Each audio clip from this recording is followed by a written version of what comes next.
প্রিয় সাংবাদিক বন্ধুগণ,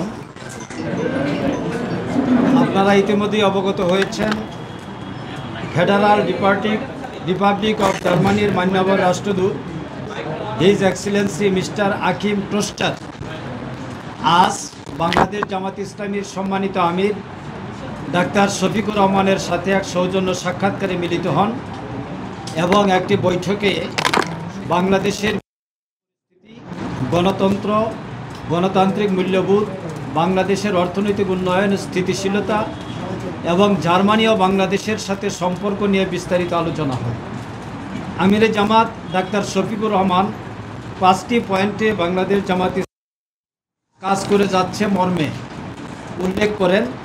তিনি উল্লেখ করেন যে বাংলাদেশে গণতন্ত্রকে অর্থবহ এবং ফেয়ার ডেমোক্রেসির মাধ্যমে বাংলাদেশে স্থিতিশীলতা আনয়নের লক্ষ্যে জামাত অগ্রাধিকার দিয়ে কাজ করছে।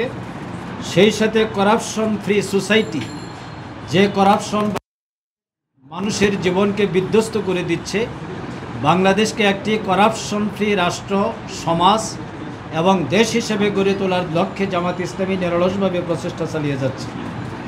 দেশে ন্যায় এবং ইনসাফ ভিত্তিক সমাজ প্রতিষ্ঠার জন্য জামাতের ভূমিকা সম্পর্কে তিনি তুলে ধরেন। আর বাংলাদেশের অর্থনৈতিক সমস্যার সমাধানের ক্ষেত্রে জামাতের যে অবদান বা ভূমিকা, সেটাও তিনি এই আলোচনার ভিতরে নিয়ে আসেন। এরপরে সবচেয়ে গুরুত্বের সাথে তিনি তুলে ধরেন যে শিক্ষা হচ্ছে মানুষ গড়ার সবচেয়ে বড় একটি উপাদান। এর মাধ্যমে সঠিক এবং ভবিষ্যৎ নাগরিক গড়ে ওঠে। এই নাগরিক গড়ে তোলার ক্ষেত্রে জামাত ইসলামী প্রায়োরিটি দিয়ে কাজ করে যাচ্ছে।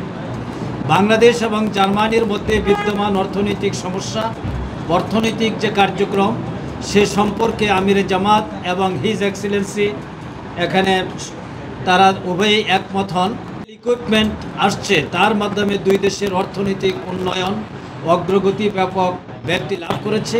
ভবিষ্যতে এটা আরও অব্যাহত থাকবে বলে আশাবাদ ব্যক্ত করা হয়।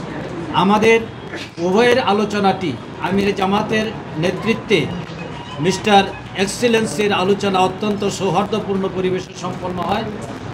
আগামী দিনে বাংলাদেশ উভয় দেশের মধ্যে সম্পর্ক উন্নয়নে আরও গুরুত্বপূর্ণ ভূমিকা পালন করবেন বলে আশাবাদ ব্যক্ত করা হয়।